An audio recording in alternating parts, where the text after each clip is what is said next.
Okay.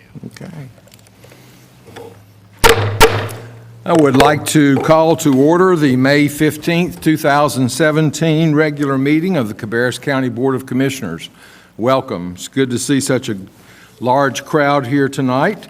I would remind everyone to please silence your cell phones and other electronic devices.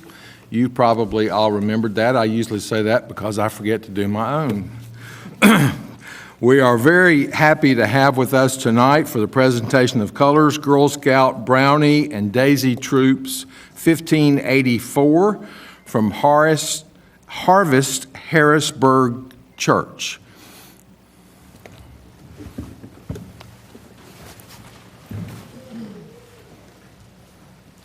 Color guard, attention. Color guard, advance.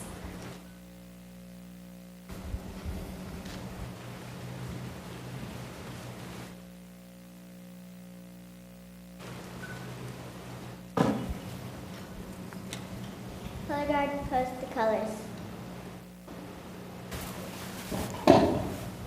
Girl Scouts, honor the flag of your country. Please join me in the Pledge of Allegiance.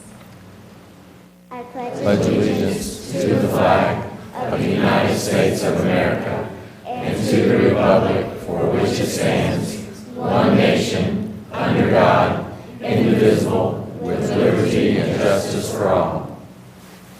Color guard, dismiss.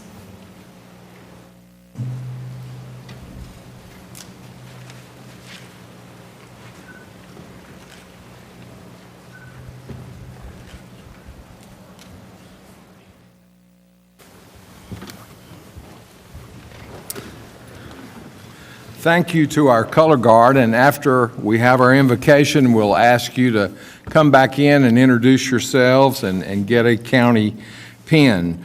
We're very happy to have with us tonight Pastor Mark Ericson from St. John's Lutheran Church for our invocation.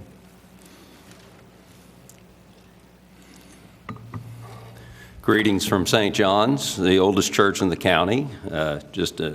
Just to give you an idea, Johann Sebastian Bach was still alive when we were founded, and it was still 31 years before the United States would be started. So thank you for having me. Let us pray. Dear Lord, we thank you for this county. We thank you for the many gifts that you give to us.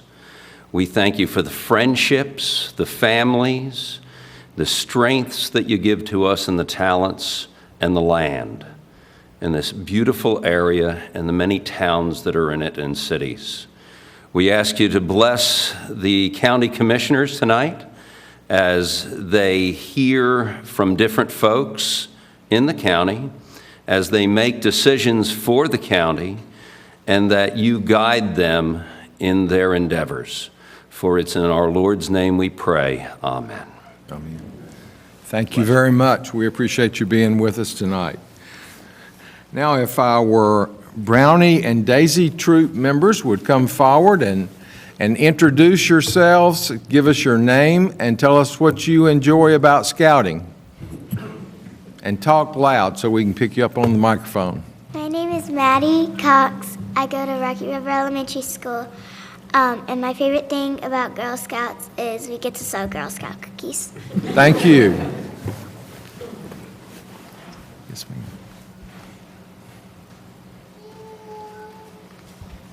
My name is Zoe Demkowski, and I go to school at Harrisburg Elementary School. My favorite thing about Girl Scouts is meeting new friends. Great, thank you.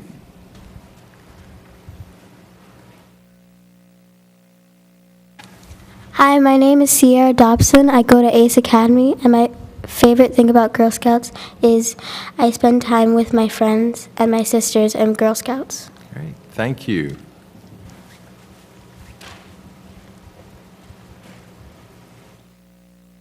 My name is Acacia Callahan. I go to Cabarrus Charter Academy, and my favorite thing is when we do the walk-in. Great, thank you.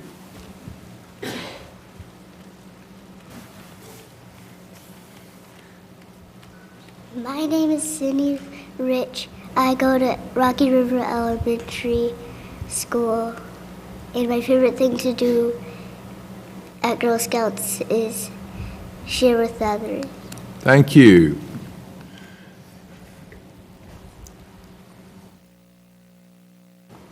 My name is Mia Medina, and my school is Rocky River Elementary School. The favorite thing I like about Girl Scouts is that everybody gets to be nice to each other, and we're all sisters. Great, thank you.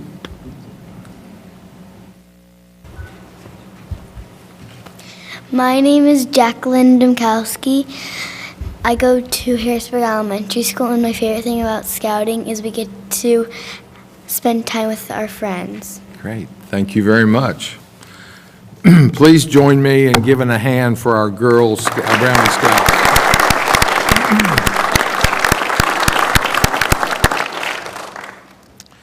First item on our agenda tonight is the approval or correction of the minutes. Do I hear a motion in that regard? Motion for approval. Second. Okay, we have a motion and a second that the minutes be approved as presented. Any discussion? All in favor, please say aye. Aye. All opposed, no. That motion passes. And next we have approval of the agenda, including the changes to the agenda on page 352. Do I hear a motion that we approve the agenda, including the changes? So moved. Second. Okay, we have a motion and a second. Any discussion? All in favor, please say aye. Aye. All opposed, no. That motion passes, and we move on to recognitions and presentations. He's waving at you. Oh, he is here. Okay. All right. First, we have recognition of a retirement from the Cabarrus County Department of Human Services, and Bob Bushy and Richard Valentine.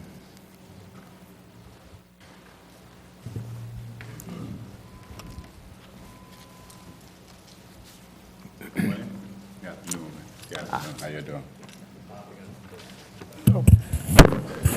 You're a little taller than our last speaker. We're here tonight to recognize the retirement of Richard Valentine. He has been with Cabarrus County for 7 years. 6 years. And 5 years with the Transportation Department. During that time, he has completed over 20,000 trips with a 99% on-time performance. He tells me he plans on doing a lot of traveling when he retires and a lot of volunteer work. And Richard, we want to thank you not only for your service to the county, but to all the citizens that you have transported during that time. Well, I appreciate it. And welcome. I don't have a whole lot to say. I just want to say thank you to Cabarrus County for giving me this opportunity to work and to transport the clients that I transport. Have a very good rapport with them. A lot of seniors, 80, 90-year-olds, and I just enjoy my job, and I just want to say thank you for this opportunity. Thank you. And I think Commissioner Honeycutt has a presentation for you. On behalf of the county commissioners, I want to thank you for your service to our community and our citizens. And I'm not sure this is an appropriate gift. We have a clock for you. It doesn't sound like that time is an issue for you. And I've got some people I wouldn't mind you talking to and all, but at any rate, enjoy your time off. Hopefully this clock will help you figure out what you're going to do next. All It's right, just I can what you keep want up to with do. the time then. That's it. Thank you for your Thank you. service. Great. Thank you very much.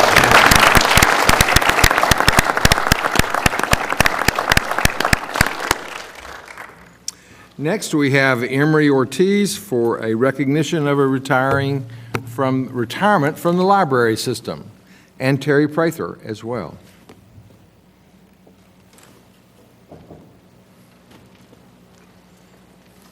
Good evening. We are so very happy to be here celebrating Terry Prather tonight, who worked for the county for 27 years and became an institution as Terry at the library. I only got the honor to work with Terry for about 2.5 years, but every day of that 2.5 years, she was a big ray of sunshine and a wonderful inspiration and influence on our library system. I also have Christy Rial here, who is actually taking Terry's place as the Kannapolis branch manager and worked with Terry for 11 years. So Christy's going to give her insight as well.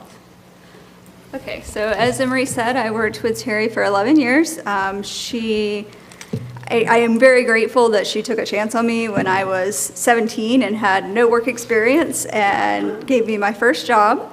and it's been an honor to work with her. She's been a great mentor as I've moved up through the library. She's always a joy to be around, a good smiling face for our public and our staff. She will be missed, but she's still around. So.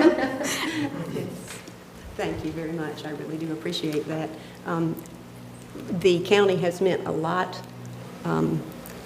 to me, and I can remember back in the day, I'll just take a minute. You know I like to talk. I know Steve and some of the rest of you know I love to talk, but back in the day, I can remember Kannapolis staff and myself could time ourselves in a challenge and come up with the best resources for the students when they had to do a paper on, say, like E.A. Poe, reference books in paper. But now, Cabarrus County Library has e-resources that you can also find in a great way that you can do from home. You can tap into those e-resources from home. Now, kids and teachers from the charter schools can do that. Kids and students from Cabarrus County, Kannapolis City schools, as well as home schools. They don't know what they've got in this library system. So now, it might not be the paper resources, but you can tap into these resources from home, and that is a good thing. This has been an exciting time to see those changes, but we still have the same values, I think. And this is my last plug for the library system.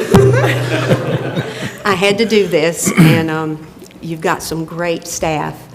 Kannapolis has 17 really great folks. They represent the county very well, and Christy is more organized and more time management and smarter than I have ever been. So watch Kannapolis's library. It's going to be a great one, and I appreciate your time. I really do. Thank you. Again, on behalf of the commissioners, it's my honor to present to you this clock to you. We don't want you to stop talking. Your passion and your enthusiasm is what gets us where we are, and we thank you for what you've given to this county and our citizens. Diane, thank you so very much. much. I appreciate that, sir.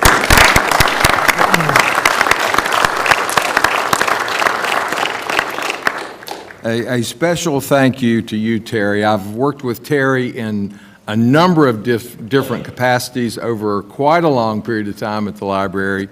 And I think even though she was the senior librarian in the county, as we've had wonderful new staff members come on board, Terry was always open to positive change and moving forward and never got bogged down in this is the way we used to do it. And as I think her comments indicated, the library has come a long way, and Terry's been an important part of that. So thank you so much. But, you know, it's hard for us to celebrate these retirements too much when we see really good people leaving. We want you to have fun, but we really don't want you to go either. But best wishes in your retirement. And now we have from Cooperative Extension recognition of our graduating Cabarrus County Youth Commissioners, and we're happy to have Tracy LeCompte with us. Thank you, ladies and gentlemen of the board. I'm super excited tonight to be celebrating my fourth graduating crew that's coming through the Youth Commission. So we have worked really hard this year, and at this point I'd like to hand it over to the people who actually do the work. So if I would, Clay McGuire, if you'll come forward, he's our president.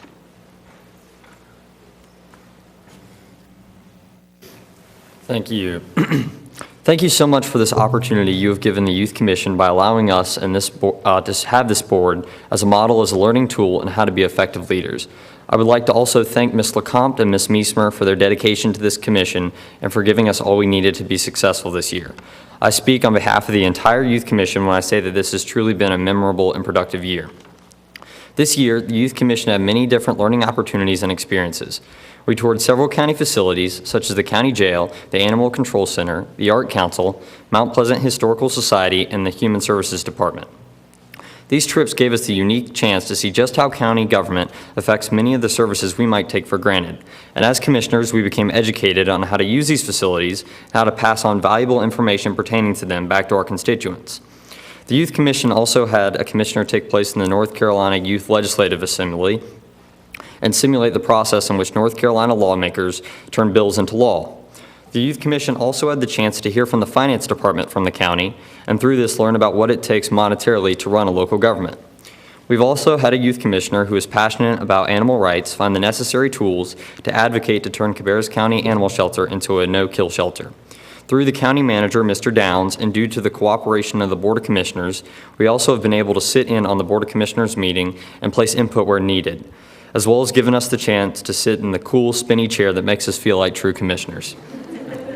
This has been a tremendously valuable experience for the youth, as we have gotten real experience on how commissioner meetings work and truly have had a place to voice our opinion when needed. The Youth Commission is truly thankful for that opportunity that the board afforded us this year. Personally, the Youth Commission has helped me grow in many ways. It has fostered an appreciation in me for local government while vastly improving my leadership skills and understanding of what it takes to make this county great. This commission has helped me reach many of my goals, has helped me make connections, and has provided me with opportunities I simply could not have gotten elsewhere. For that, I am truly grateful. Thank you for your investment in us as youth and for your interest in seeing us develop into young leaders. Your approachability and willingness to help us has always been helpful for us. There has never been a time when either myself or any other commissioner felt like they couldn't come to this board and ask for help, and for that we are very appreciative. Thank you for all the opportunities you have given us. To everyone, thank you so much for this opportunity. It has been an honor to be this year's Youth Commission President. Thank you. Now I would like to call up all the youth whose terms are ending to talk about their future plans.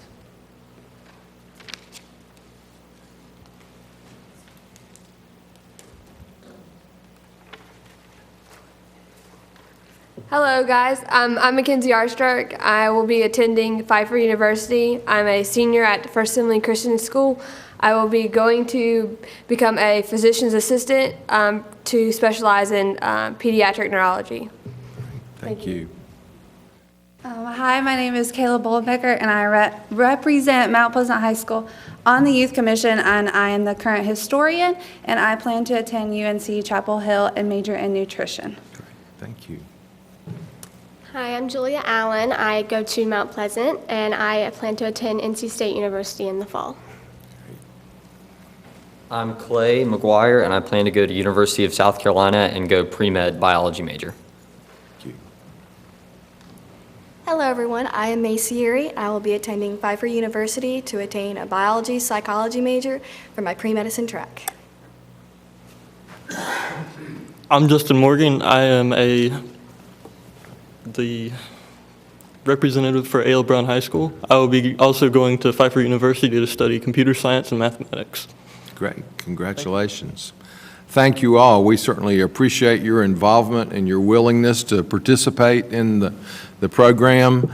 It has been gratifying to us. I think I speak for everyone to have you folks up front with us at our meetings this year, and I understand no one's up here tonight because y'all are headed to a banquet when you finish talking to us, so I'm sure that'll be a lot more fun.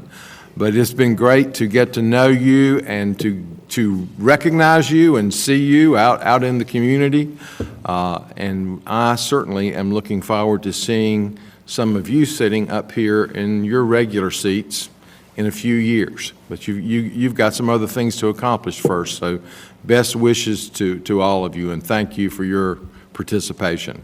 Let's give them a round of applause.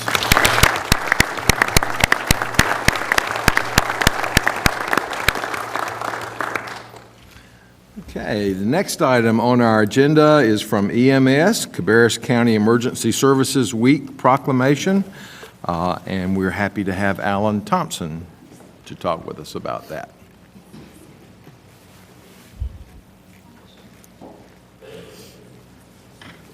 Thank you, Commissioners, for the opportunity to be here tonight. Each year, the United States celebrates a National EMS Week. EMS Week started today and runs through next week. It is designed to recognize all of the EMS professionals across the country, those that are serving each day, 24 hours a day, 7 days a week. Some of those are volunteer responders, some of them are paid responders. But the common goal that we have is we're all focused on making a difference, saving lives.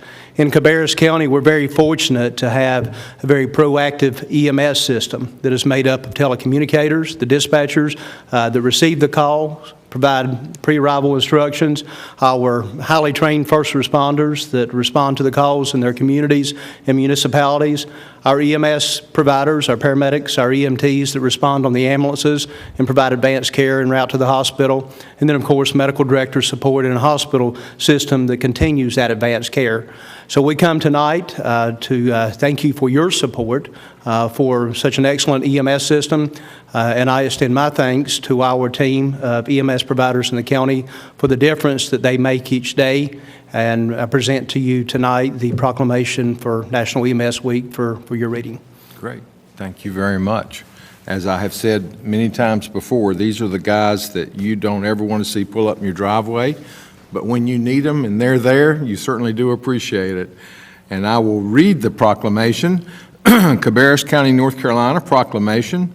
Whereas emergency medical services is a vital public service, and whereas the members of emergency medical services teams are ready to provide life-saving care to those in need 24 hours a day, 7 days a week, and whereas access to quality emergency care dramatically improves the survival and recovery rate of those who experience sudden illness or injury, and whereas emergency medical services teams consist of emergency physicians, emergency nurses, emergency medical technicians, paramedics, firefighters, educators, administrators, and others, and whereas the members of emergency medical services teams, whether career or volunteer, engage in thousands of hours of specialized training and continuing education to enhance their life-saving skills,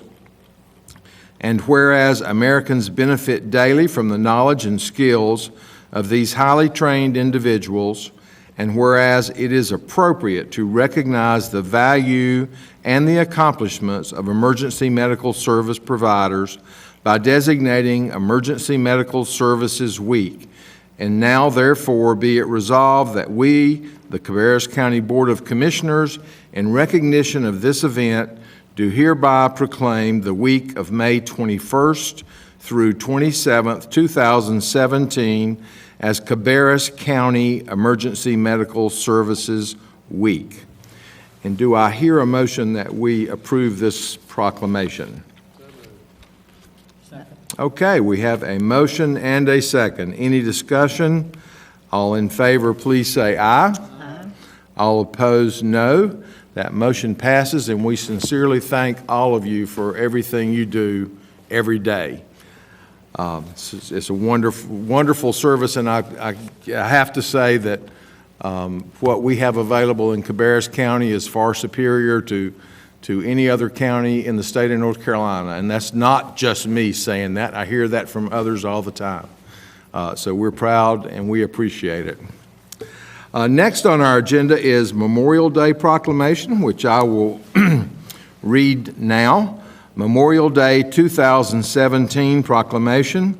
Whereas across this great country, America will join on May 29th, 2017 to honor her fallen heroes of the armed forces, and whereas Memorial Day was first proclaimed a national holiday in 1868 to pay homage to those who answered the call to defend the principles on which our nation was founded, and whereas throughout the course of generations, both at home and on foreign soil, men and women in uniform have sacrificed for the promise of freedom, the preservation of our values, and the ideals of democracy. And whereas men and women in uniform have paid for our liberty with their lives, we hold in remembrance their selflessness and deepest honor and respect, and are indebted to their memories for the valiant and honorable path of service they followed. And whereas we share in the sorrow with and express our support to the families who also sacrificed greatly for their fellow citizens as they gave up their sons and daughters to serve our country and to search for a day when peace will abound. Now, therefore, be it resolved that the Cabarrus County Board of Commissioners do hereby proclaim Memorial Day, May 29th, 2017, in recognition of the men and women in uniform who have made the supreme sacrifice, and further urge all citizens to pause for a moment of silence on May 29th, 2017, to honor and to reflect on the memory of our fallen heroes of the armed forces. And I would entertain a motion at this time to adopt this proclamation. So moved. Okay, we have a motion. Do I hear a second? Motion and a second. Any discussion? All in favor, please say aye. Aye. All opposed, no. That motion passes. Next, we have informal public comments. I have not received any of the yellow cards tonight, but if there's anybody present that would like to speak, they can approach the podium now. Seeing no one, we will move on to old business. And I think Kyle Billifer will talk with us about an update on the sale of 2323 Concord Lake Road. Good evening. The Board of Commissioners had authorized the listing of the county office building located at 2323 Concord Lake Road for public sale. The original asking price that was agreed to by the board was set at $439,900. There have been interested parties and one offer for purchase that was well below the asking price. Staff has consulted with our sales agent and recommends that the asking price be lowered. All interested parties, including the group that has made the offer, would be notified of the new price on the property should it be approved. So the motion we are looking for is to amend the recommended listing price for 2323 Concord Lake Road to $375,000. And I'll open it up if there's any questions. Commissioners, do you have questions for Mr. Billifer? What kind of activity have you had on it? Do you know? Yeah, we've had 3 different entities that have looked at it and only one offer. And I should say it's one party that has made 2 different offers on it. And so obviously from that one party, I would understand probably the feedback. Any other feedback from the other party? Concerns about the space, the choppiness of it, and what they could do with the actual site. Kyle, on the dropping of the price from $439 to $375, what's the most significant reason that we're doing that? The group that put in the offer had made note that our acreage was wrong on there. And we had gone back through all of our records and found that something hadn't been recorded with the land records. We've corrected that, and if you take that percentage of what it's dropping, that would result in a significant cost in the actual property. What we're asking about $73,000 in terms of the percentage of acreage. Okay, any other questions? I will, yes, ma'am. No, that's okay. I was just going to make a motion. So. Oh, well, I will say that I have spoken with the person making the offer on the property.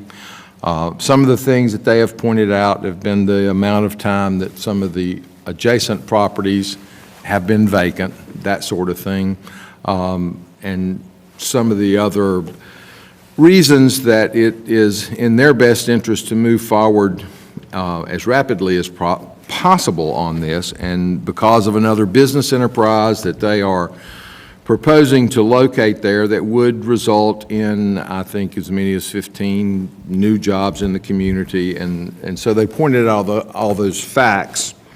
You know, it is my understanding that once we do accept an offer on this property, then there's a, is it a upset bid process? That's correct. Upset bid process, which would be what period of time would that require?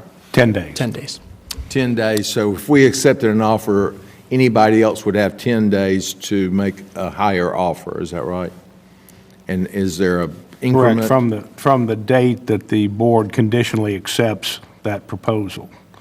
Right. Subject to the 10-day upset period. And then after that, the board would vote on whether to accept the offer or accept an upset bid. And if there is an upset bid, then it gives an opportunity for someone else to come in for yet another 10 days. So that each time somebody offers a bid, then it goes 10 more days? Yes. And so is there a requirement as to how much the bid must increase each time? So if I bid $325,000, somebody could come back and bid $327,000?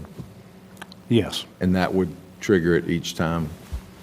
I was just curious as to how that would work. So if we were to accept a bid, that would open it up to anybody else that thinks it's more valuable than that to step forward. Go ahead with your... Well, this might be stating the obvious, but are we legally obligated to take the higher offer in the upset bid process? Well, ordinarily, yes, just because it would presumably be in the best interests of the county to take the highest bid. But if there are some other considerations that are attendant to that particular bid that may differentiate it from one that was lower, some sort of an additional term or condition that they're attaching to their bid, that might not make the highest bid appear to be the most attractive. That's what I was at. I just wanted to make sure it was not just the number. That's what I'm hearing you say. So, Yes. Okay. Yes. Mr. Cook, can the board put conditions on there of incremental increases? They could if they chose to, yes. I could see if you were going up $1 or $5 or $10 every time, you could be here for a very long time. Yeah. With our foreclosed properties, we've put a percentage of what we required them to go up in the upset bid process, and that's how it would have to be advertised. Yes. Yeah. Yes.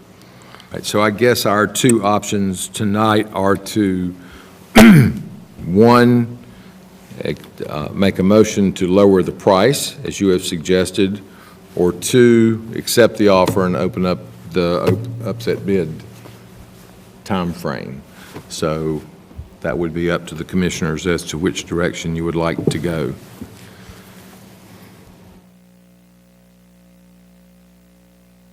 So if someone has an idea on that, I would entertain a motion at this time.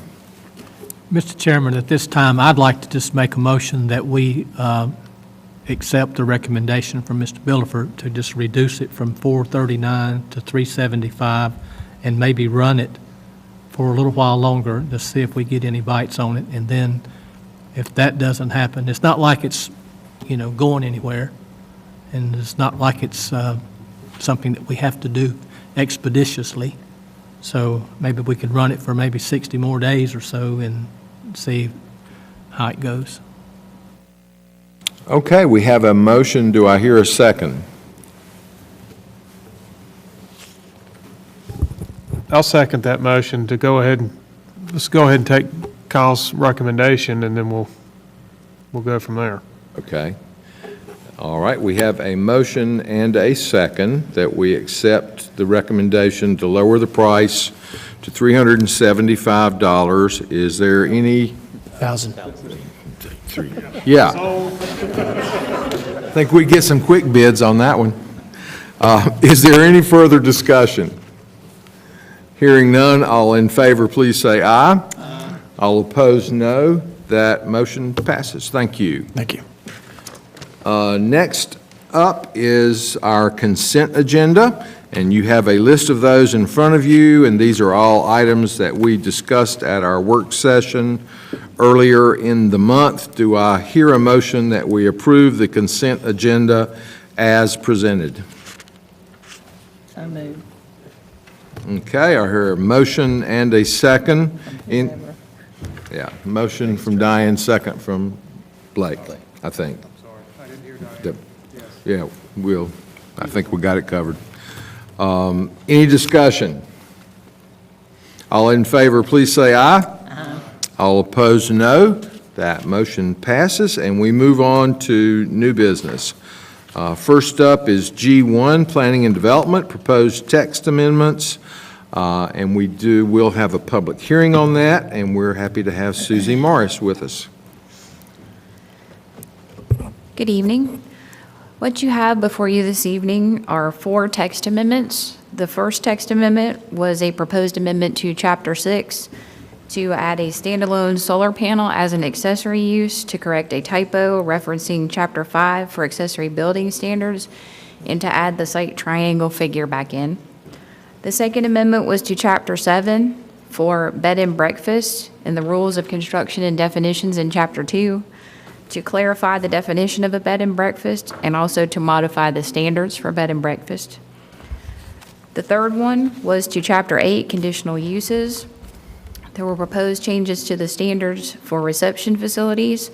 We were also correcting a typo for the voting requirement, and then also changing the cell tower standards to allow the company that builds the tower to bond the tower. And the last one was a proposed change to Chapter 7, Chapter 2, and Chapter 3, which would add a new type of use to the ordinance, which would be the permanent temporary event facility. We had a lot of discussion about these at the work session. The changes that the commissioners requested are included in your packets. Staff is requesting that the commissioners consider adopting the amendments as proposed. However, the board does have the option to request modifications or that the amendments or parts of the proposed amendments be tabled if the board needs additional time to consider the changes. And you would need to hold a public hearing. Right. And I'd be happy to answer any questions you may have. Okay, any questions for Ms. Morris? And we did discuss these very extensively at our work session. So at this time, I will open the public hearing and invite anyone to the podium that would like to speak in regard to these proposed text amendments. Seeing no one, I'll close the public. Chairman. Yes, sir. Chairman. Separately, the end of last week, I received a request from a couple of attorneys and some citizens who were involved with the fourth one, the Chapter 7. My screen just went blank. Here we go. Text 2017-00004 concerning the temporary event facility. These individuals had been involved in this rather extensive process to craft this particular ordinance.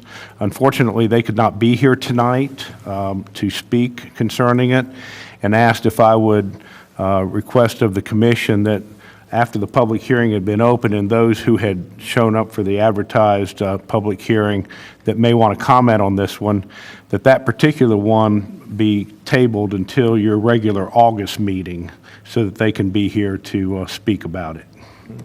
So if we leave the public hearing open and continue it at our August meeting, that would need to be for all 4 of these text amendments? No, you can do them separately. You can close the public hearing as to the other 3 if you wish to. But as to that particular one, they requested that you, after opening it tonight and seeing if anybody who was here wished to speak on that particular one, that the board consider continuing or tabling that one until your regular August meeting. Okay.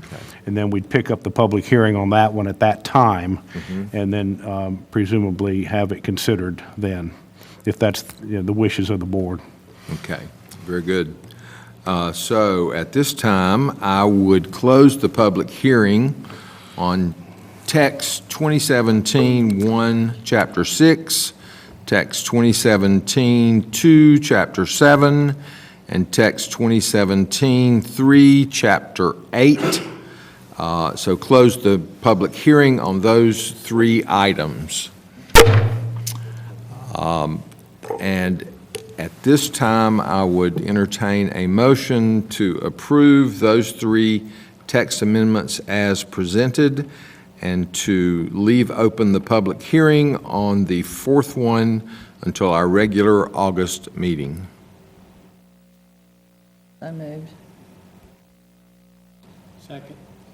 Okay, we have a motion and a second. Any discussion?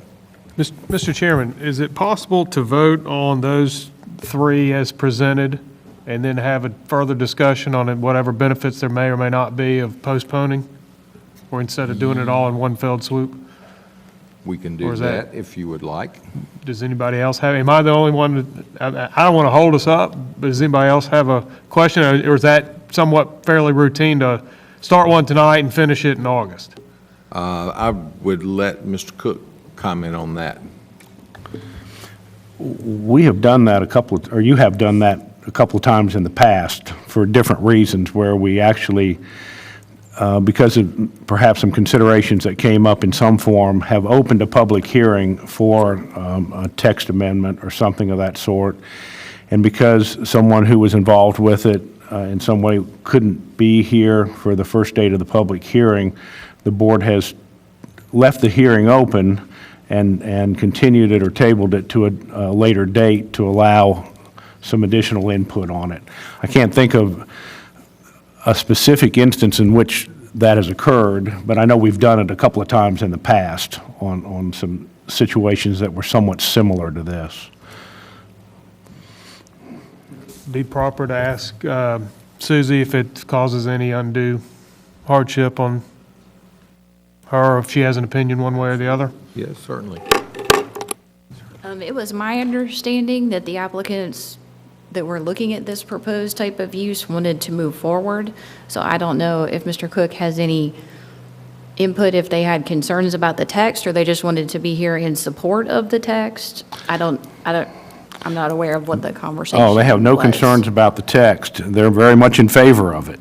They, for some reason, expressed to me that they just wanted to be here to speak in favor of it, but they actually wanted to be here. So beyond that, I can't really offer any further explanation, but that was their request. So the only question I would have is, this is May, so there's June and July meetings. Why August? I think it had to do with their schedules, that they looked at the schedule of the commissioners' regular meetings between tonight and August and determined that they had conflicts for each of those dates. Because, like SUSIE, I had thought that they wanted to get on with this. We've actually been working on it for a long time, and it seemed that it was something that now that we'd reached the point of agreeing on all the language and getting it through planning and zoning, and then before this board, that they would want to go ahead and have it presumably approved. But all I can do is just relay their request that for their reasons, they would like to be here. SUSIE, what, would this have negative impacts on the property owner? Will it delay any of their approvals for shows or events? They're currently using temporary use permits to do that, so this was to allow, in particular, one case, the opportunity to go ahead and submit for a permanent facility, which would then take away that 30-day restriction between events, and then they could just schedule events as needed. So this is, I was not aware that they had asked for it to be tabled, but it sounds like they are in favor of it, but that they just wanted to be here to speak in favor of it. So I think it's up to the board. And one of the persons that is in agreement with this request is the particular property owner. Holding off on the hearing request or the text amendment request? The holding off on the hearing, the continuing in the matter till August One of the request. supporters is the property owner? Yes, Okay. yes. Okay, I just want to make sure I was And their following. counsel. Okay. Well, Mr. Chairman, that answers my question. It seems a little odd, but it's not unprecedented, and if the property owner's part of that and they just want to be here, then I think that's fine, and there's a motion on the floor. And my personal opinion is they're taking a big risk. It was on track to be approved and probably will be, but we're just extending that courtesy to them. Mr. Chairman, I do have just one comment, and I think if I heard you correctly, we're going to be tabling Chapter 7? The fourth one, yes, sir. Okay, as long as we have that specific because, the text amendment number 2 has part of Chapter 7 in it also. Yeah, I was looking at the headings as to Yeah, how they're okay. labeled. Yeah, Okay. so that, I just wanted to bring that to your attention. great, thank you. Okay, any further discussion? Hearing none, all in favor, please say aye. Aye. All opposed, no. That motion passes, and the fourth Chapter 7 item will be tabled to our August meeting, and that public hearing will remain open. Okay, next item on our agenda is also from Planning and Development, the Moorhead West Area Plan, and we're glad to have SUSIE back again. So this is the final draft of the Moorhead West Area Plan. This was a plan that we worked on with the town of Harrisburg to take care of the area that was formerly the Preserve at Grayson project, so that the town can start to move forward with some of the rezonings needed to allow property owners to use their properties within that were tied up in that project. The plan was approved by Harrisburg's Planning and Zoning and also their town council, and it was approved by our Planning and Zoning Commission on April 11th. And so what staff is requesting is that the board consider co-adoption of this document this evening.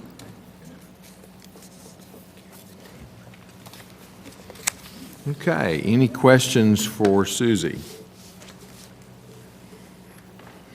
Okay, we do have need of a public hearing on the Moorhead West Area Plan. So at this time, I will open the public hearing and invite anyone to the podium that would like to speak on the Moorhead West Area Plan. Seeing no one, I'll close the public hearing. And Commissioner, what are your pleasure on this matter? I will make a motion to adopt the Moorhead West Area Plan. Okay, we have a motion and a second.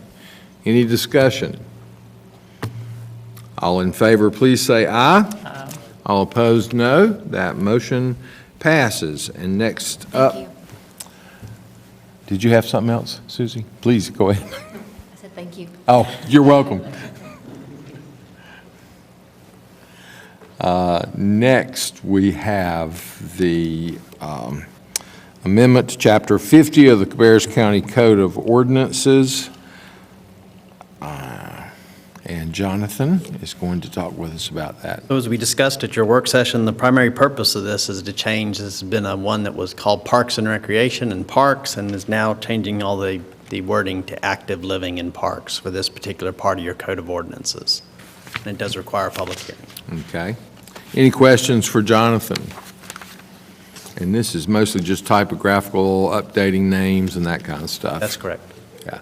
Okay, I will open the public hearing regarding the changes to Chapter 50 of the Cabarrus County Code of Ordinances and invite anyone to the podium that would like to speak on this matter. Seeing no one, I'll close the public hearing. And at this time, I would entertain a motion to adopt the amendments to Chapter 50 of the Cabarrus County Code of Ordinances. Mr. Chairman, I'll move for approval. Okay, we have a motion and a second. Any discussion? All in favor, please say aye. Aye. All opposed, no. That motion passes. And we move to item G4. And we're happy to have Susan Fearington. As part of our ongoing process, as we work our way towards October to issue debt for 4 different projects, tonight we're required to have a public hearing. If you remember, we had spoken at previous meetings that the amount is a not-to-exceed amount, and it sounds really large, $128 million, actually $128,105, but keep in mind we will not borrow any more money than we need. At this point in time, we want to give the worst-case scenario. As we head towards October, we will have bids in hand later on, so we'll be able to give more exact numbers. But at this time, like I said, we are due for a public hearing. The 4 projects, as you remember, are a new high school, the Performance Learning Center, a warehouse purchase, and the parking deck in downtown Concord. Okay, any questions for Susan? And I think that is an important fact that you did point out at the work session and again tonight, is we don't plan to borrow that much money. We're just covering the bases so that we don't have to go through the process over and over again. Correct. If the amount changes. Okay. Tonight is the night for public hearings. Yes, it is. So I will open the public hearing on installment financing contract for various school and county projects. And invite anyone to the podium that would like to speak on this matter. I'm so excited to have somebody come and speak. Good afternoon. Carol Spalding, President of Rowan Cabarrus Community College, and we're going to meet later on after this meeting about purchase of property, which I don't know is included in this current budget that's being proposed today and the public hearing is for. And so I want to make sure that our timing is not off so that we can't participate in that amount of money that is public investment for the community college. So I'm here to speak in favor of that and be on the record for it. Great. Thank you. Thank you. Okay, is there anyone else that would like to speak on this matter? Seeing, yes, sir. Before you might want to address Dr. Spalding's questions, Susan. Mm-hmm. Yeah. Currently, the amount that we spoke about, it does not include anything for Rowan Cabarrus Community College. We do have, in the planning process, we want to build the Advanced Technology Center, but that will be in a later debt issue. Okay, so this is specifically the debt issue for these specified projects? Or projects.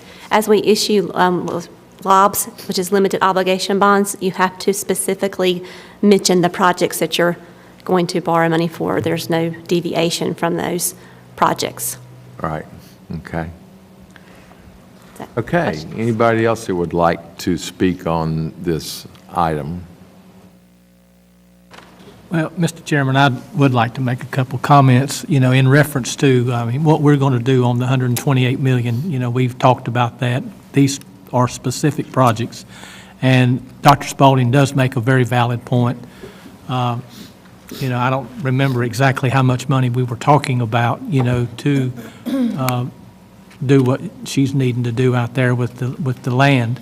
But, and since you have to be specific up front, I don't really know how to go about doing that. If we knew that it was going to be $5 million or $3 million or $4 million, and then if the $128 million wasn't $128 million, then there would be room in there for that. But then again, we don't know that the $128 million would be sufficient. So, I just need some further guidance on that, Mr. Chairman, as to how to proceed. As far as the $128 million, that's pretty much set. Right. Actually, in the budget that you will be presented, if you have in front of you, we did not use $128 million because our attorneys, there's no way that we know that we're not going to be able to do the $128 million. Our budget is based on borrowing about $78 million, which is about $6.4 million in debt service payments. That's what, under our advice of our underwriter and attorney, that we thought we would be able to borrow for all 4 projects. And like I said earlier, we only had that not to exceed. And what it does is if we have to issue a discount or a premium, then that gives us the wiggle room that we would have to come back and change our budget. But right now, we do not anticipate borrowing that much money. Then, like I said, we have budgets for the high school, the Performance Learning Center, the warehouse, and the parking deck. And that's what our budget that you have before you is based on. Right, and that's the $78 million that you talked about. But the difference between $78 million and $128 million is because of premiums or whatever, and then possibly when the bids come in. Correct. And that's the reason for being project-specific, is so that but now the budget's not based on $128 million, because if it did, we'd have a tax increase. Yes, because that would to cover the bases on that, so that's pretty understandable. $3 million in debt service. Right. That we would add to if it's $128 million, it would be another Additional $3 million. $3 million in debt service if we did the whole $128 million. Yes, we would be adding $9 million to our budget. Yeah. Instead of $6. And that would be, what, 3 cents on the tax rate or 4 cents. So Usually it pays just about $2 trying to million. better understand it, that's all. Yes. Right, and I think the other matter would be something we would discuss as a separate budget item as we move forward on that. But at this time, I have not closed the public hearing. So if there is no one else that wishes to speak, I'll close the public hearing and entertain a motion from the board. We don't need a motion. Okay, we just need the public hearing. But if there's any further discussion, we can certainly do that. Okay, hearing none, we'll move on to item 5. And Mr. Cook, are we ready to proceed with that? Mr. Chairman, I believe so. I do not know Mr. Joshua Knipp. I don't know if he's here in the audience or not. So it would be up to the commission to decide excuse me, whether to proceed with this matter this evening based on what was sent originally, which is in the agenda, or to continue the matter yet again. The last time it was continued, it was at his request, and then he was notified that the new hearing date would be tonight. Right. I have not received a renewed or new request to continue it any further. And I checked with my office, even though I was up here this afternoon, to make sure we didn't receive some sort of a late request. And as of 5 p.m. this afternoon, we had not.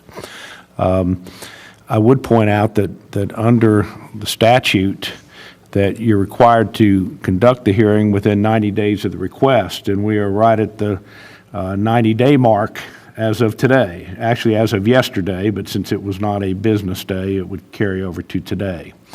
So statutorily, absent some new request, it would appear that the statute would require you to proceed in this matter. Typically, these requests for refunds, which you have handled in the past, are typographical errors, transpositional errors of the amount of excise tax that was to be paid on a deed transfer. This one was a little bit different, and not only in that it was a much larger amount than you typically see, but it appeared that there was some rework of the transaction after the deed was recorded, at least according to the documentation that was provided. And that's why we were hoping to get some clarification from the attorney even prior to this meeting. And when I notified him each time of the hearing date, I asked him if he would provide us with some documentation that would help clarify why there was this rather substantial discrepancy in what the revenue stamps would be. Typically on a transaction of this type, which involved the sale of a piece of vacant property for a subdivision, those kind of things, there's a lot of eyes that go on the settlement statement for a transaction of that type that would catch what might be just a typographical error or one where it was just miscalculated. So while it's certainly possible that there's a perfectly reasonable explanation for all this, there isn't. All you have before you is what's in the agenda. And I have received nothing further from him, despite talking with him about this, to help provide any further clarification. So I think it's before the commission to decide what to do on this evening. This isn't a public hearing, but it is a hearing presumably that would have, entailed the person who made the request to come before you and actually convince you as to the correctness of the change in the revenue stamps and convince you that a refund was appropriate. Okay, questions for Mr. Cook? So, because of the time frame of the 90 days, we need to have the hearing?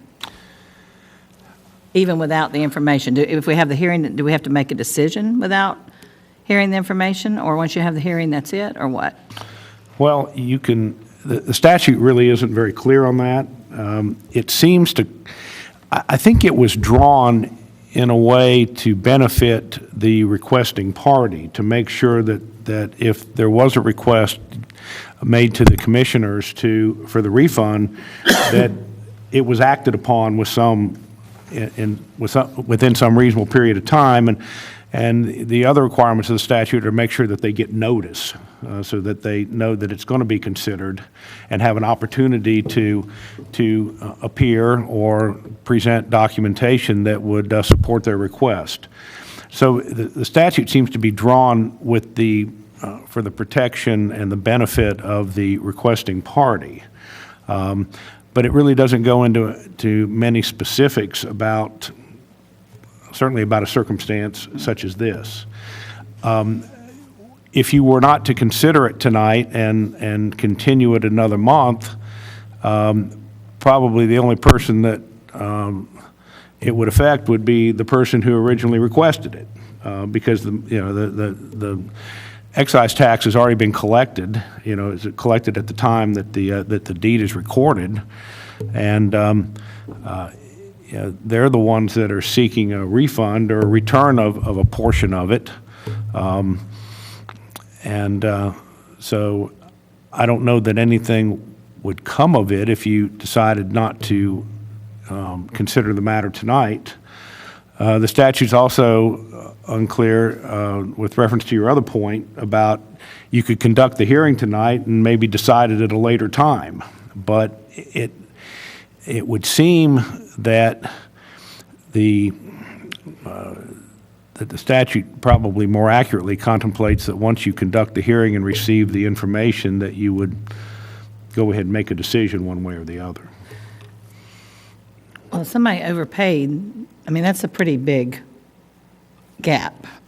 $2,444. And over $1 million off on the price. So there should be some reasonable explanation for that you would think if you were asking for a refund, you would be providing that explanation so we could make an informed decision. So I'm not comfortable making the decision without understanding why it's there, or having more information than we have now.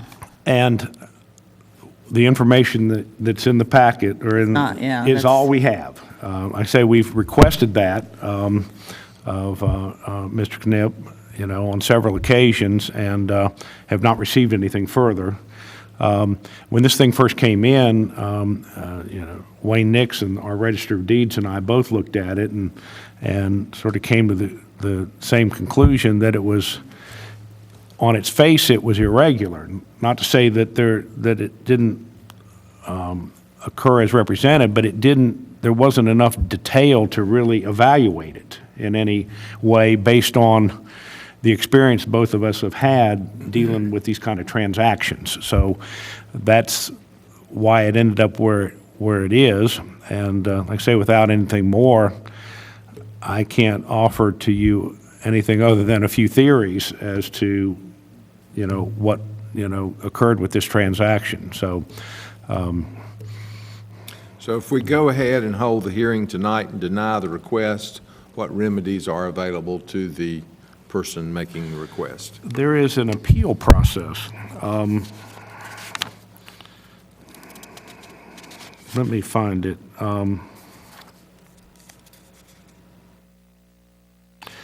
They can get a departmental review from the Department of Revenue. How much expense is involved to us to go through that process? Well, any? It depends on I suppose if the board would suggest that the county appear at that appeal in some capacity or file something in that appeal to state the reasons why the board would have denied the refund request at this level. That particular statute doesn't have a whole lot of detail either, but it does give the the person requesting the refund an additional chance at it. As you may know, the excise tax is actually split between the county and the state. So I think that's why there is this appeal process, to allow them to go to the state and request a refund or request a review of it, because they have, you know, their own interest in the part that's paid to them. If somebody ever paid, I think we should provide a refund, but I think they should provide us the information to be able to make an informed decision. So, not to repeat myself. I guess I'm a little uncomfortable, not, as Diane said, not knowing how the transaction is sort of such an outlier. It's not a typo. They didn't, I don't think, and looking at the size of the number of the transaction, it appears something was renegotiated after the closing. That may or may not be the case. The hearing is set for him to come explain it. He's not here, so I'm not sure I don't want to just trample all over somebody just because they're not here. There may be a good reason, but if we haven't heard anything from them, I think Steve makes a valid point that if we deny and we go through the appeal, if it ends up costing more money in the long run, then, you know, we're just spinning our wheels. But I'd like to get it resolved. This was actually the first, my very first meeting this came up. So now we're in May and we're still talking about it. And to me, the onus is on the person asking for the reconciliation to explain, we didn't do anything wrong. We collected the tax on a legitimate legal transaction. He's claiming that there was a mistake made. Under the statute, the person who submits the document for recording has a duty to report the correct amount of stamps. So the person who actually reported it and paid the stamps was this particular attorney. That's the way it works. So it was correctly reported, or presumably correctly reported, and paid at the time that the deed was recorded. And like I say, the duty under the statute is clearly on the attorney who presents the instrument for recording to state to the Register of Deeds the correct amount of revenue stamps and to pay them at that time. As far as the departmental review, as they call it in the statute, when it's considered by the state, I mean, the county wouldn't have to do anything further if it didn't want to. I mean, if your instruction was that if you were to consider tonight and say you deny his request, we would certainly notify him of the result, and then he would have to timely file his appeal, which appears to be a 45-day time limit, so he would have some time to do that. And you could just say that that's going to be the last the county has any involvement with it on. There's no requirement that the county has to do anything further beyond just whatever you may choose to do this evening. Might I inquire as to has this discussion met the specifications for the hearing, or do we need to gavel to open a hearing since this is not a public hearing? I think this discussion with Mr. Knipp or anybody in his behalf not being here, and apparently no one else that would have an interest in this matter, you know, appearing to speak, I think your discussion here would constitute a hearing. Theoretically, any citizen could call on the phone or write a letter and say, oops, I made $1 million mistake on my real estate transaction, send me a refund, and without some evidence or explanation as to how that occurred, I mean, let's not use, it's $1 million mistake on this one. If it were a $10,000 mistake, we would still ask, well, how'd that come about, I think. So it's not unreasonable to expect some explanation, in my opinion. The only explanation is contained in the notice of correction, which is on page 250 of the agenda. It says the sales price was incorrect and the excise tax was overstated on the deed. And that's really, other than giving the amount of the alleged overstatement. That's all it says about it. And as a Realtor, my first instinct is how do you, as a buyer or seller, sign a document that is $1.2 million incorrect? That's where I would like to hear an explanation of understanding. I'm not arguing with you, I'm just saying. I sit in closings all the time. I cannot imagine buyers and sellers sitting there and signing documents that are that far off. That's why Mr. Nixon and I, when we first saw it, had the same questions about it. Okay, Commissioners, you've heard the options available to us. Would someone like to make a motion? Chairman, I wanted to comment just for a minute on this, because all that we were asked to do on this anyway was just to hold a hearing. No, we're being asked to refund the money. Well, yeah, but now, does that hearing constitute, and if we hold it, does that constitute an approval to refund the money? Well, it's my understanding that we have the hearing, I'm which not is this 100% discussion, clear, and you know, hear clear. from the complainant. And since he's not here, and we're required to hold the hearing within 90 days. Which is what we're doing, which is what we're doing. That's what we're doing, and upon completion of that hearing, then it would be appropriate for us to make a decision as to whether we grant the request or not. Well, that would be a relatively easy answer for me then. That would be to deny the request simply because we don't have the information that we need, just as Commissioner Honeycutt said. When you make an error of a $1.2 million or whatever it might be, that's nothing that we done. So are you making that in the form of a motion? I am. Thank you, Mr. Chairman. Yes, sir. I'll second Thank you. Okay, we have a motion and a second. Any further discussion? The motion, so I know exactly, it was to deny the request. Is that the motion on the? Correct. And it has a second? Right, deny the request for the refund. Any further discussion? And let's see, did I get you second? Yep. No real further discussion other than, I guess for some reason, I feel the need to repeat. You know, to me, the onus is on the attorney to be here to explain, and we gave ample notice that tonight's the hearing, and he's asked for continuance, which we granted previously. Right. Yeah. And I think the request was issued in February the 13th.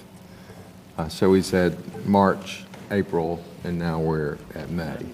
And you I'm sorry, Liz, and you've requested more information from him and just haven't gotten it. When I sent him the original notice of hearing, it was in letter form, and I made a request to him that it would be helpful if he would send that in advance so we could take a look at it. I also had a telephone conversation with him early on in which we talked about that same thing. And then when I sent him the notice of the continued hearing date to tonight, I repeated that same request to him, that it would be very helpful. I mean, he's not required to send it to me in advance, but it would be very helpful if we could have what he's got that would support his request, because I thought it would just be of help to him, quite honestly, because of the questions that everyone seemed to have about the, about the request. Okay. Any further discussion on the motion? I would just like to ask that in the event it's appealed, that we would ask our attorney to forward our item that the information that we have and the minutes from this meeting that state just this snippet on why this was the motion. And then if Department of Revenue, the Department of Revenue says to refund it, then I don't think anybody here has a problem with it if they'll just prove why there was a mistake. I have a theory on why there was a mistake, but no proof. So just that, not that anybody would appear, but it's not going to take him, he's going to have to send this to the attorney anyway, so if it gets appealed, he can forward the same information to Department of Revenue to explain why this was the action that was taken. Whatever they decide is whatever they decide, and we would abide by it anyway. Okay, any further discussion? If not, we'll move to a vote. All in favor say aye. Aye. All opposed, no. That motion passes. I'm sure we'll get the opportunity to talk about it again. Mr. Chairman, would you like for me to prepare the notification to the attorney for your signature? Yes, sir. Thank you very much. Okay, we move on to G6, Cabarrus County Schools funding request for the new Performance Learning Center construction and site purchase. and we're happy to have Tim Louder with us from Cabarrus County Schools. Hey, Commissioners, I appreciate the opportunity here. As you're aware, we're embarking on the construction of a PLC through a design-build process. Y'all have, I think, previously approved funding for $4.24 million. You have already allowed us to have about $219,000 that went toward geotech and engineering and that sort of thing. But this is for the actual purchase of the property, as we're going to locate it on a piece of property owned by NCDOT. It's a remnant from the George Lyles Parkway project, and this is the money allowed from that budget to purchase that piece of property from NCDOT. Right. Okay, any questions for Mr. Louder? And we've already allocated the money, it's just a matter of now spending Just releasing on it to this us to be able to property. purchase it. Exactly. Okay, what would be the pleasure of the board? Make a motion to approve the concept of funding a new performance learning center, to approve the purchase of 15.937 acres of land for the PLC, subject to review and revision by the county attorney. Okay, do I hear a second to that motion? I'll second the motion, Mr. Chairman. Can we do them both at the same time, or do you need separate motions? I think we can do that all in one motion. I second the motions. Okay, any discussion? Okay, all in favor, please say aye. Aye. All opposed, no. That motion passes. Thank you, very sir. much. Appreciate it. Okay, next we move to G7, presentation of the proposed fiscal year 18 Cabarrus County budget and the scheduling of a public hearing. And we are happy to hear from the county manager. Thank you, Mr. Chairman. It's this time of the year, as staff has completed many months, that I get to represent the staff after their hard work and present my message to you as we start the official budget process of the board's review. Honorable Chairman and members of the Cabarrus County Board of Commissioners, it is my pleasure to submit the recommended Cabarrus County General Fund budget to you for fiscal year 2018. I prepared, or staff's prepared, this budget in accordance with the general statutes of North Carolina and the North Carolina Local Government Budget and Fiscal Control Act.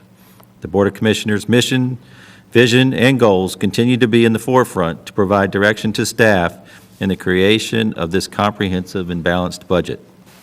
The budget began with the strategic alignment to the Board of Commissioners' established goals and objectives.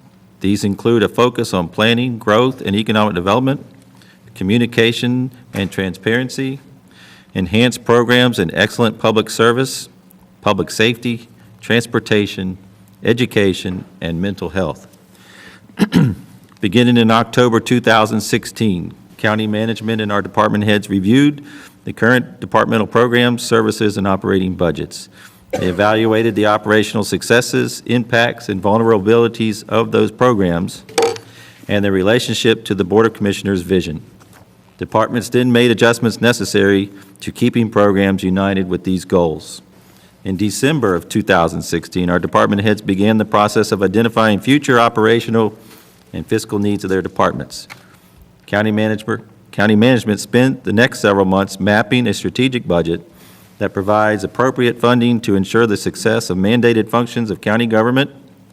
The county also built upon our non-mandated programs.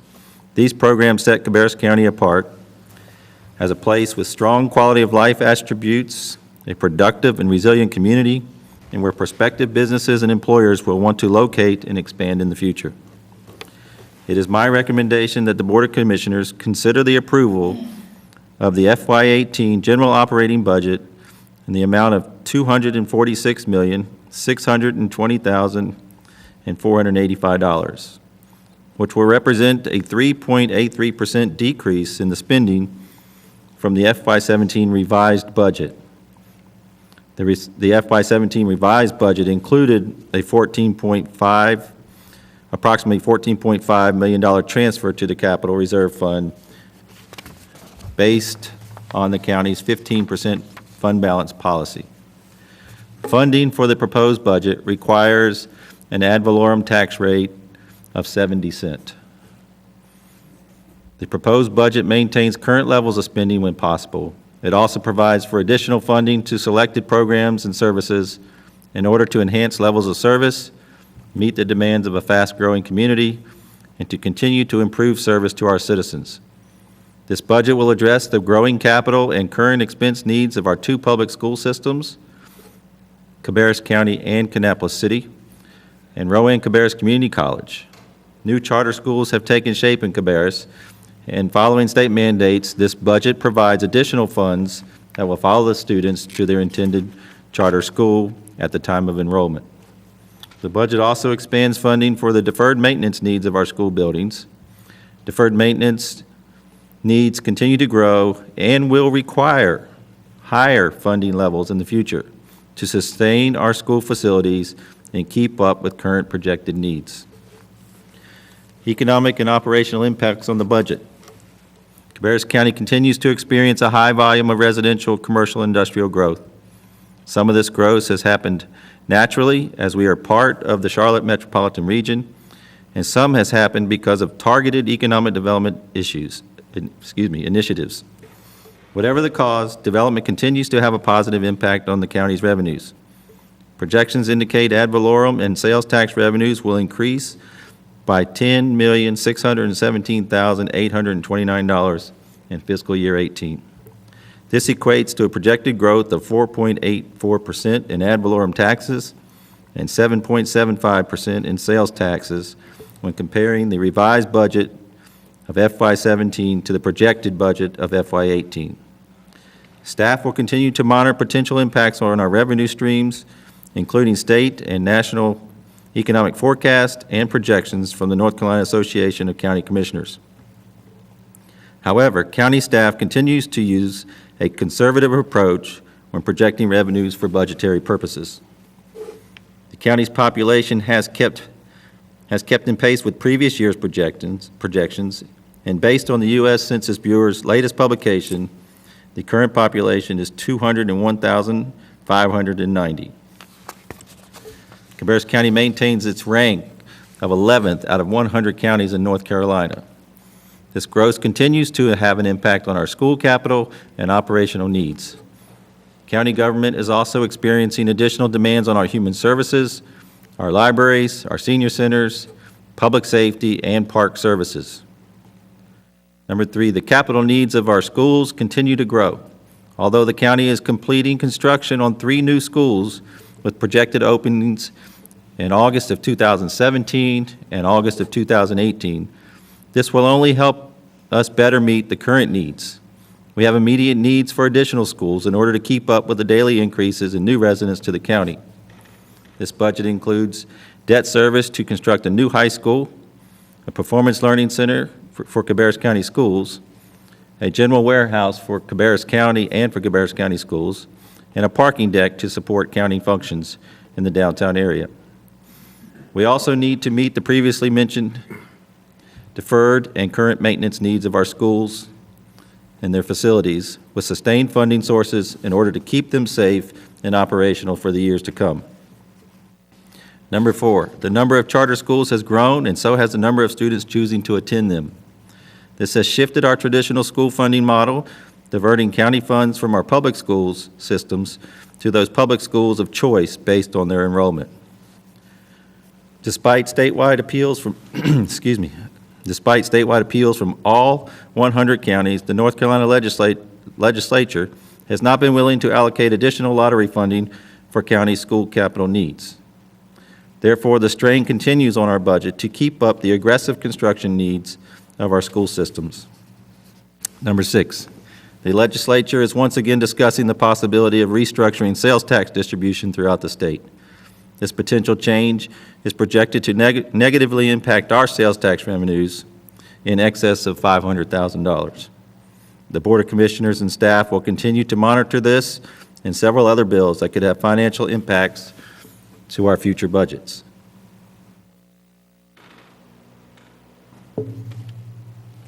The county and its partners continue to make concerted efforts to raise the profile of Cabarrus County as an economic stronghold in our region.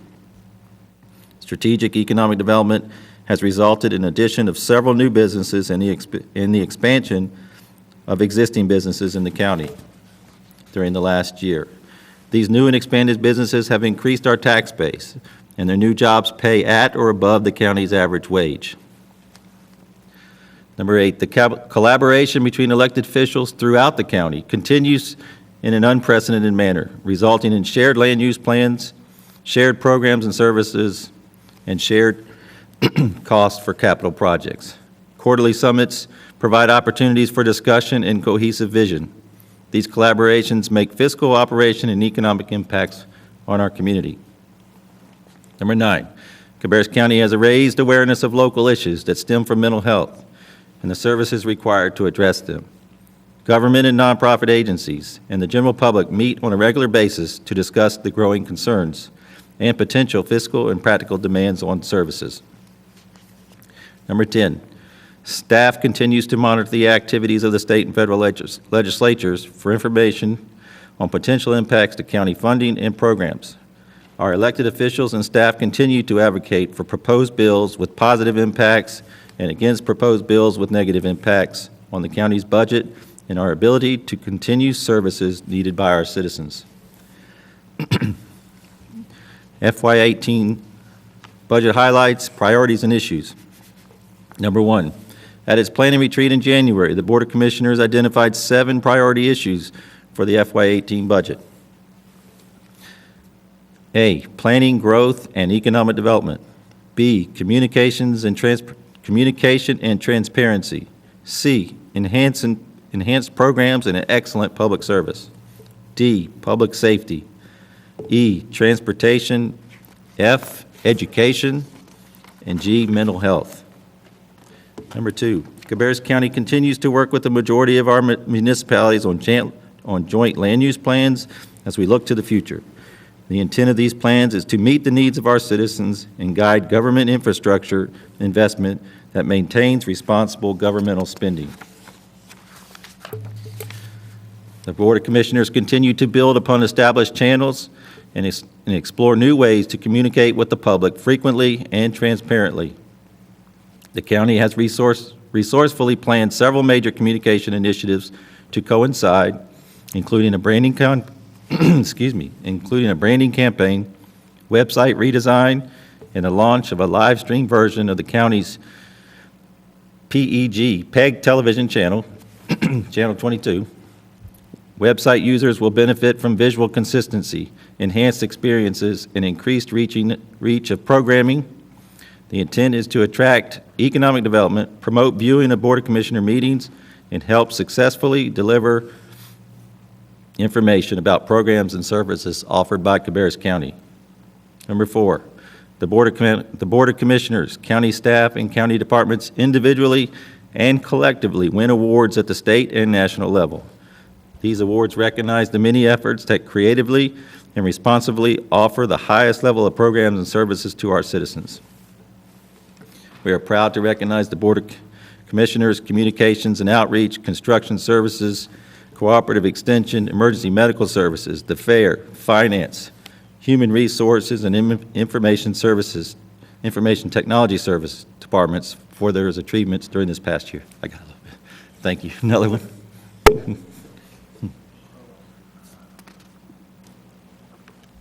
The demands of keeping a strong workforce and a strengthening economy have become more apparent and in several high-need departments, which include human services, public safety, and facilities maintenance. We continue to strive to offer our current and prospective employees market-competitive compensation packages.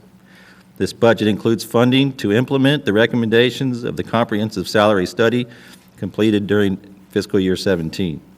This will help with recruiting and retaining qualified employees to continue to offer exceptional services to the public. Several departments have requested new positions to meet additional demands as caseload volumes continue to rise, along with case complexity and morale issues. Human Services is requesting additional positions, Active Living in Parks need additional staff to operate the newly opened Rob Wallace Park. Human Resources has requested a recruiter to assist with the constant challenge of filling vacancies across county departments. The County Manager's Office has requested a budget analyst to work with our countywide budget and performance evaluation. Communications and Outreach has requested an additional position to help maintain and build upon the county's transparency and message delivery through Cabarrus County's television, web, and social media platforms, and maintain the new website. Infrastructure and Asset Management has requested a grounds maintenance worker and a custodial position due to the increase in expanding building and service needs. EMS has requested 5 part-time EMT technicians to assist with workload and part-time and part to full-time ratio. Construction Standards is in need of 2 additional code enforcement officers and a permit clerk to help with the increased growth around the county. The Sheriff's Department has requested a records clerk to meet the increased volume in concealed carry permits. Last, Emergency Management Department has requested an additional firefighter as part of the newly implemented manpower unit that was approved last year that works with volunteer fire departments to provide fire service countywide. The Board of Commissioners and staff continue to work with the United States and the North Carolina Departments of Transportation and our municipalities to advocate for additional roads and improvement of existing roads. Tracking these projects ensure that congestion, safety, and mobility issues that exist in our county are at the forefront when those decision-making bodies meet and plan for future projects.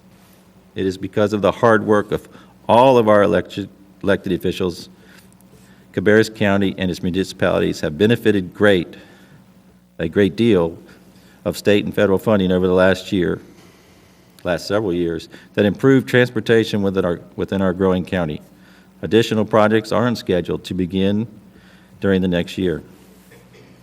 The county will take on additional debt service for the construction of a new high school, performance learning center, a general warehouse, and a downtown Concord parking deck. The Board of Commissioners has created a mental health advisory board. As issues surrounding mental health continue to increase in our community and throughout the nation, the need for additional services has become apparent. We are investigating strategies that we hope to implement during FY18. This has become a countywide initiative with participation from representatives of public, private, and nonprofit agencies. Through the Stepping Up program, the Board of Commissioners will move forward with efforts to improve detection of and identify appropriate management strategies for mental health concerns among the county's detention center population. Cabarrus County and all of its municipalities continue to trend in a very positive direction. Our elected officials throughout the county and their staffs must continue their collaborative efforts to keep up with our growing community and the demands for exceptional programs and efficient services. Our emphasis on economic development must continue to move forward. This emphasis is important as we strive for an increased tax base and many more quality jobs that will have above-average salaries to improve the lives of those who call Cabarrus County home. Excuse me. The additional revenues realized from economic development assist in meeting the capital and operational needs of our county government. These funds will maintain normal county programs and services, as well as meet expectations to continue to improve and expand our ability to support important investments in our community. These include providing state-of-the-art public safety services, engaging in accessible library services, beautiful parks for our recreation, personal fitness and environmental open space, quality schools and quality teachers, the quality, friendly human services for those times in our lives when we or someone we know are most vulnerable, all of which will improve our county, enhance the place we call home, and attract businesses that we want to locate to a place their employees can live and their families can thrive.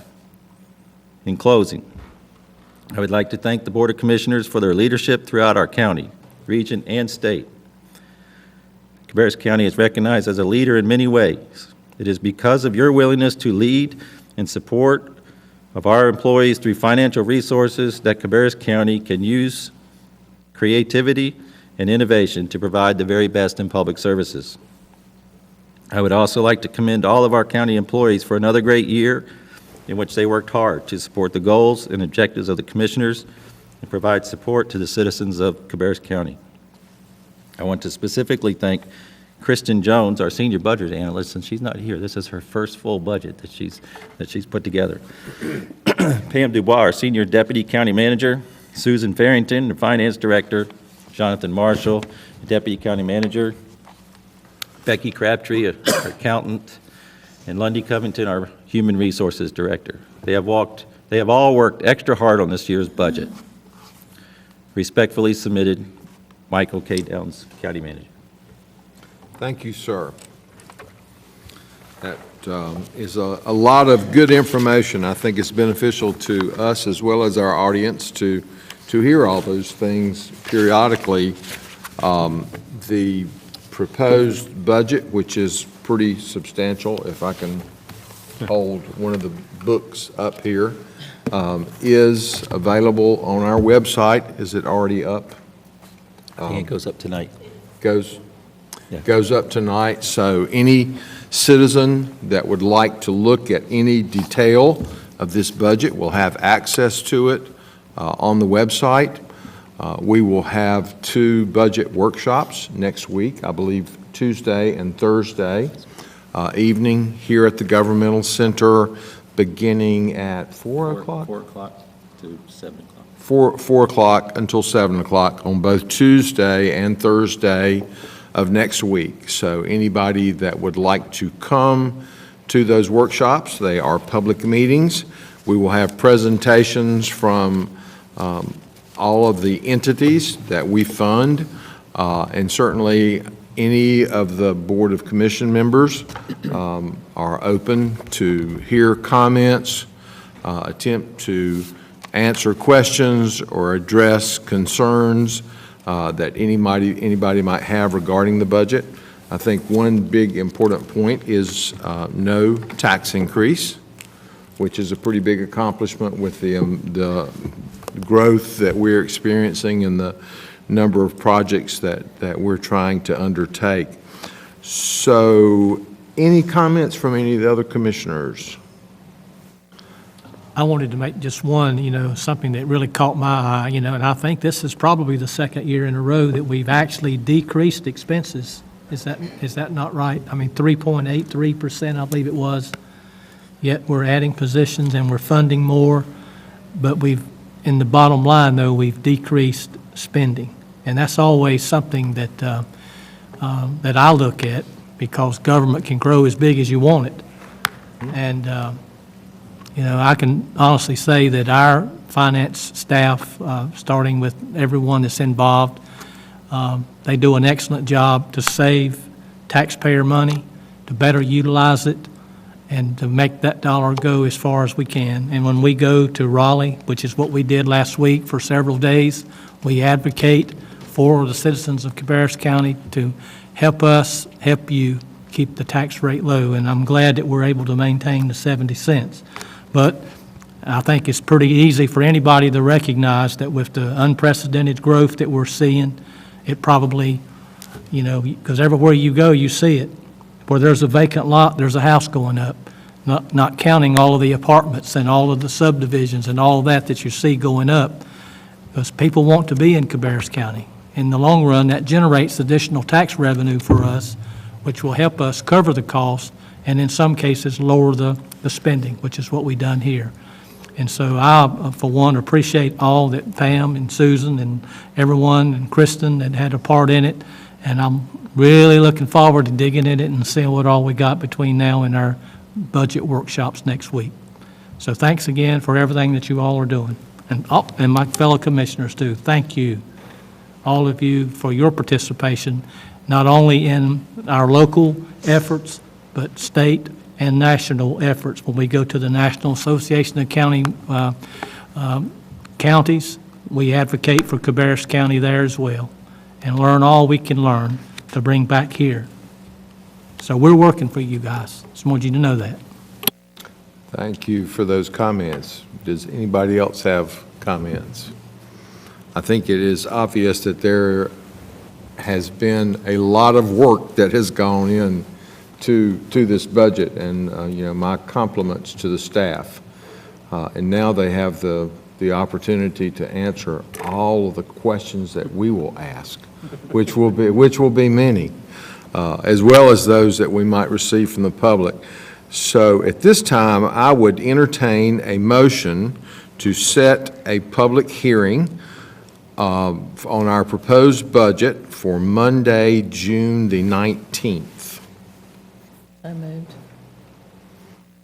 Second. Okay, we have a motion and a second to set a public hearing for Monday, June 19th on our proposed budget.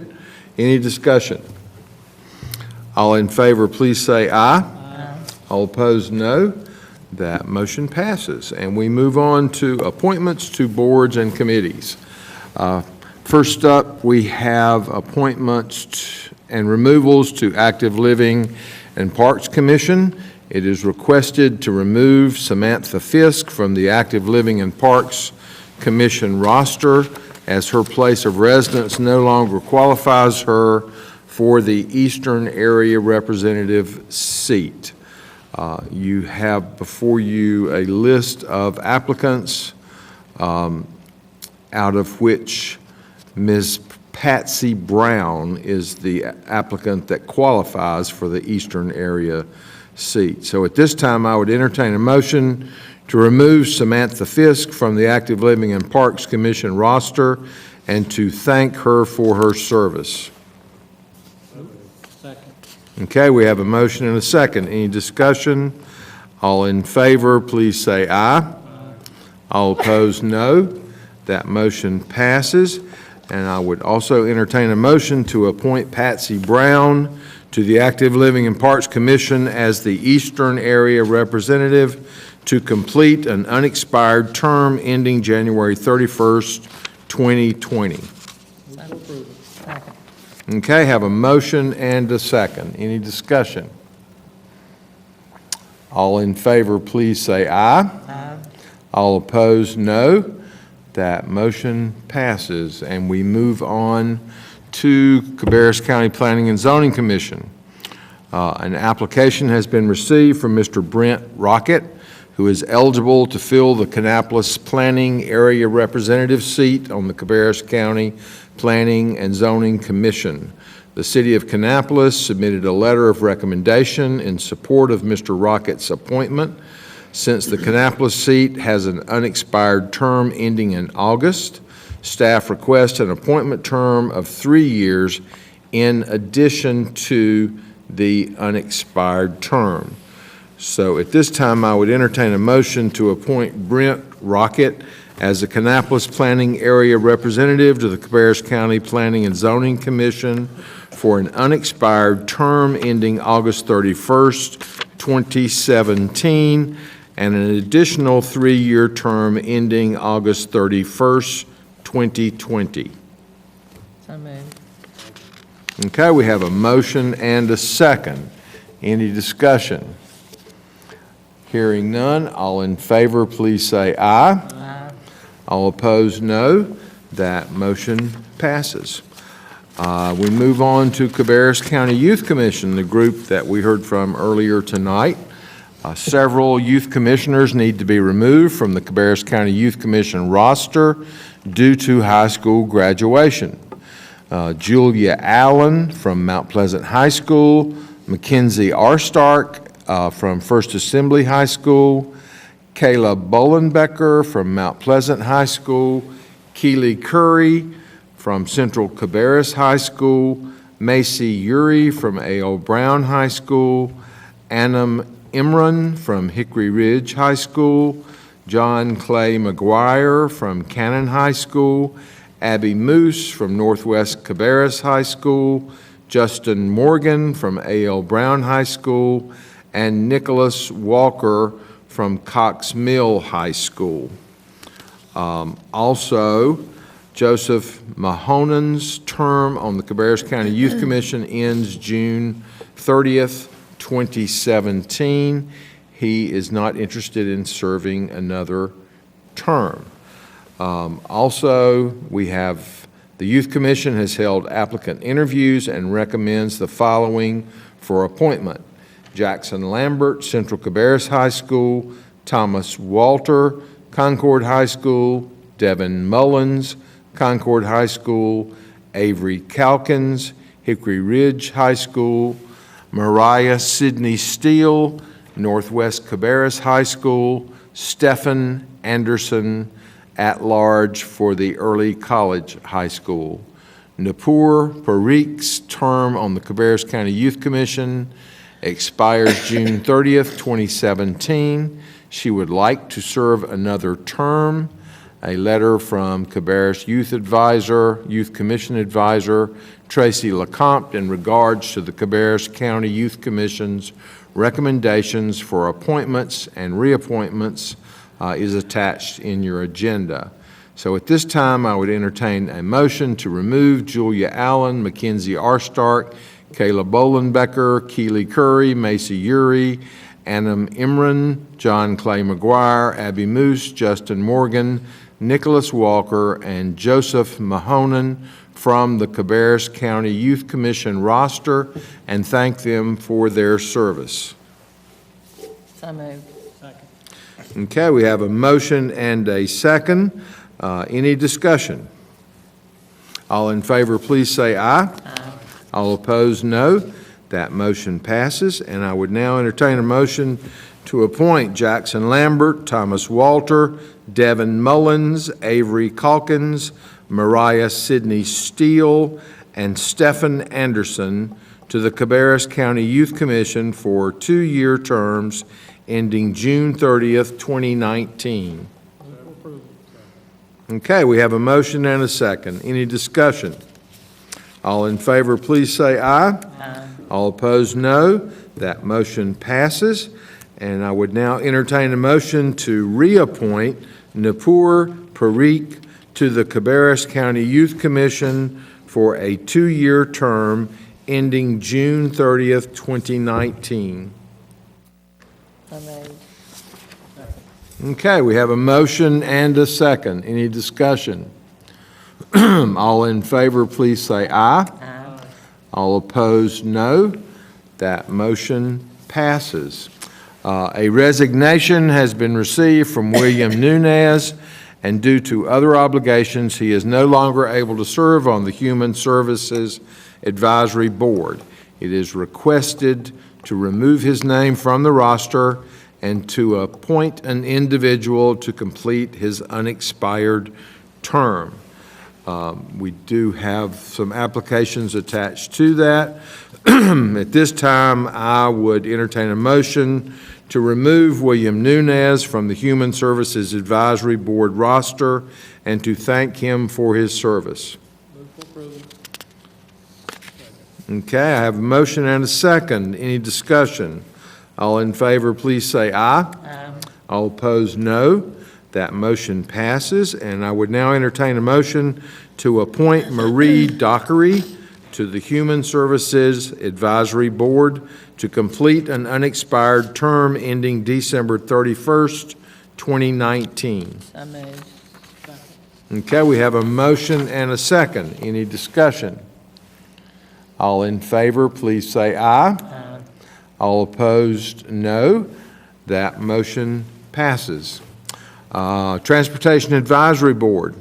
An application to serve on the Transportation Advisory Board has been received from Anthony Hodges. Mr. Hodges is employed with the Department of Human Services as a program administrator for adult and aging services and is eligible to fill the vacant Human Services aging position. He also resides in Rowan County. An exception to the residency provision of the appointment policy will be needed for him. Diane Gridley, Human Services, DSS, Charles Hendricks, Citizen Advocate, ADA, and James Polk, Citizen Advocate, Aging, serve on the Transportation Advisory Board and have terms expiring June 30th, 2017. All three are willing to serve another term. An exception to the residency provision will be needed for Ms. Gridley. So at this time, I would entertain a motion to appoint Anthony Hodges to the Transportation Advisory Board as the Human Services Aging Representative to complete an unexpired term ending June 30th, 2018, including an exception to the residency provision of the appointment policy. Okay, we have a motion and a second. Any discussion? All in favor, please say aye. Aye. All opposed, no. That motion passes. Would entertain a motion at this time to reappoint Diane Gridley, Human Services Aging, Charles Hendricks, Citizen Advocate ADA, and James Polk, Citizen Advocate Aging, to the Transportation Advisory Board for 3-year terms ending June 30th, 2020, including an exception to the residency provision of the appointment policy for Ms. Gridley. So moved. Okay, we have a motion and a second. Any discussion? All in favor, please say aye. Aye. All opposed, no. That motion passes. And that completes our appointments to boards and committees. You will see included in the agenda a number of reports for informational purposes. And at this time, I would receive updates from commission members who serve as liaisons to municipalities or on various boards and committees. Does anybody have anything they would like to discuss tonight? Any general comments by board members? I would just congratulate our friends at the City of Kannapolis for their great Jiggy with the Piggy Festival. Yes. The weather was cooperative. I saw Mr. Marlowe there being catered around in good fashion, but it was great weather, awesome layout, just a really good event. So congratulations to them for putting in the call for good weather and making it a fun family event. And I'm glad you brought that up, and thank you to them for inviting all the commissioners to be judges for the dessert contest. That was quite an undertaking, having to eat, I think it was 30-some odd different desserts, but we were up to the challenge, or certainly I certainly was.